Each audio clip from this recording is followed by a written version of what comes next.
नमस्कार दोस्तों। आज की कहानी संगति का असर। एक बार एक राजा शिकार के उद्देश्य से अपने काफिले के साथ किसी जंगल से गुजर रहा था। दूर दूर तक शिकार नजर नहीं आ रहा था। वे धीरे धीरे घनघोर जंगल में प्रवेश करते गए। अभी कुछ ही दूर गए थे कि उन्हें कुछ डाकुओं के छिपने की जगह दिखाई दी। जैसे ही वे उसके पास पहुंचे कि पास के पेड़ पर बैठा तोता बोल पड़ा, पकड़ो पकड़ो, एक राजा आ रहा है। इसके पास बहुत सारा सामान है, लूटो लूटो, जल्दी आओ जल्दी आओ। तोते की आवाज़ सुनकर सभी डाकू राजा की ओर दौड़ पड़े। डाकुओं को अपनी ओर आते देख कर राजा और उसके सैनिक दौड़कर भाग खड़े हुए। भागते भागते कोसों दूर निकल गए। सामने एक बड़ा सा पेड़ दिखाई दिया।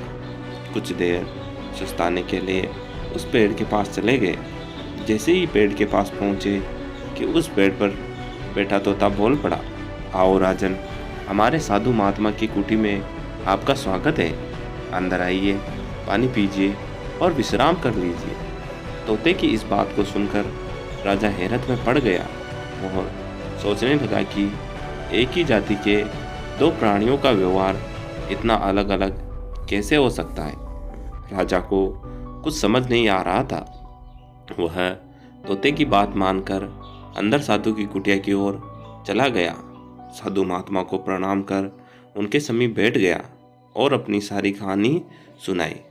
और फिर धीरे से पूछा, ऋषिवर, इन दोनों तोतों के व्यवहार में आखिर इतना अंतर क्यों है। साधु महात्मा धैर्य से सारी बातें सुनी और बोले, ये कुछ नहीं राजन, बस संगति का असर है। डाकुओं के साथ रहकर तोता भी डाकुओं की तरह व्यवहार करने लगा और उनकी ही भाषा बोलने लगा है। अर्थात जो जिस वातावरण में रहता है वह वैसा ही बन जाता है। कहने का तात्पर्य यह है कि मूर्ख भी विद्वानों के साथ रहकर विद्वान बन जाता है, और अगर विद्वान भी मूर्खों की संगत में रहता है तो उसके अंदर भी मूर्खता आ जाती है। इसलिए हमें संगति सोच समझकर करनी चाहिए।